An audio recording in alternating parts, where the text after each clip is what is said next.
आजो video start होई तनी सबर रखल हो। मतलब वीडियो स्टार्ट करे से पहले नु दो चार गो मतलब शायरी तारा लोगन को सुनाए। चाइना के ऊपर बहुत मतलब भोजपुरी में मस्त मस्त शायर लिखले बानी। तो भाई लोग मतलब शायरी तारा लोगन के अच्छा लागे नु तो मतलब कमेंट में नु पेल के बताइयो लोग शायरी कैसन लागल हो। तो भाई लोगन शायरी सुन लो। अरे गलियों में रोए कुत्ते शमशान में रोए भूत। अरे गलियों में रोए कुत्ते शमशान में रोए भूत। अरे वो चाइना के प्रधानमंत्री तेरी माँ की चूते। तो ला भाई लोगन एगो और चाइना के ऊपर शायरी सुन लो कि डहरे डहरे जात रहनी पैनी एगो खजूर। डहरे डहरे जात रहनी पैनी एगो खजूर आ चाइना के माई के बूर।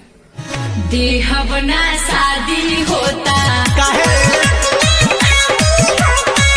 देहबना शादी होता देहब ना शादी होता। अच्छा एक मतलब तार शादी होता तो मतलब भैया के तू ना देबू और मतलब तब सार भैया हाथे हिला हिला के काम चलाई।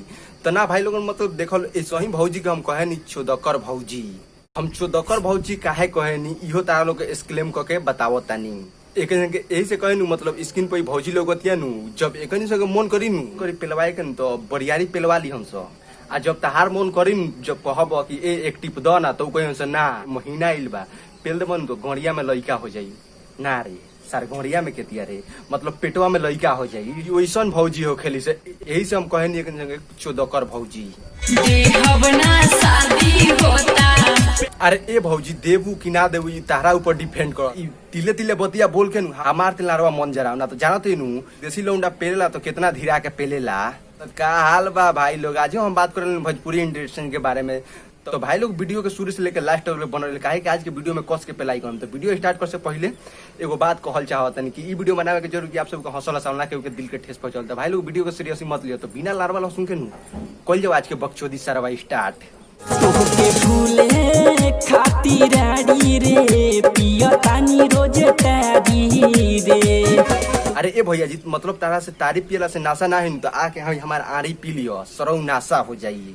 तो ना भाई लोगन मतलब तू लोग गाना सुनत रहो कि भूले खातिर आड़ी रे रोज पिया तानी तारी रे। लारवा इतना घटिया घटिया गाना गावत रहो सार। गाही के बात तो शाहरुख खान पर और सलमान खान के माई बहन के ऊपर गावस और तो अच्छा तोरा व्यूओ मिल गई और अच्छा ते नावो कमाल रहती। लार गावत रहो तो के भूले खातिर आड़ी रोज पिया तानी तारी रे भाग सार। हो पी के सूतीले पलंग पर मुतीले हो पी के सूतीले पलंग पर मुतीले। अरे ए भाई लोगन हमरा सरवा पूरा पता रहो कि सरवा ऐसा ही गाना गाई नु तो सरवा ऐसा ही गाई। तो भाई लोगन मतलब गाना के भाव सुनत रहो पी के सूती ले पलंग पर मुती ले एले सरवा बढ़िया ई गाना गा दे कि पलंग पर हगी ले पलंग पर छेड़बो करनी सरवा ई गा दे। ई सरवा सुन के अच्छा लागी गा दे सरवा। तीले पापा देत बाड़े गारी रे। अरे ए सार जब तू दारू पी के पलंग पर मुत देबे या पलंग पर मतलब हक देबे तो सार तोर बाप गाड़ी ना दी तो तोरा का दी रे का करी रे चुमा ली सार। ए सार अभी शुक्र करो कि सर कर तारा के तार बाप खाली गाड़ी देता नु मतलब हमार कैमरामैन के बाप रहित नु तो तारे सारे पटक के तार घोड़िया पेल दीत।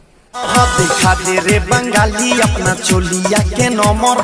देखा दे रे बंगाली अपना चोलिया के नंबर। देखा दे रे बंगाली अपना चोलिया के नंबर। बा सरौ बा का तू बात कहले बारो झटिया तो जरबो कइल लड़बो टॉप से ठाड़ा हो गइल। अरे ए रतनेश भैया भौजी के जोन सेंडालवा के नंबर बा तो ना चली का हिला के अपन कमर खड़ा को देबे का हमर। हिला के अपन कमर खड़ा को देबे का हमर। हिला के अपन कमर खड़ा को देबे का हमर।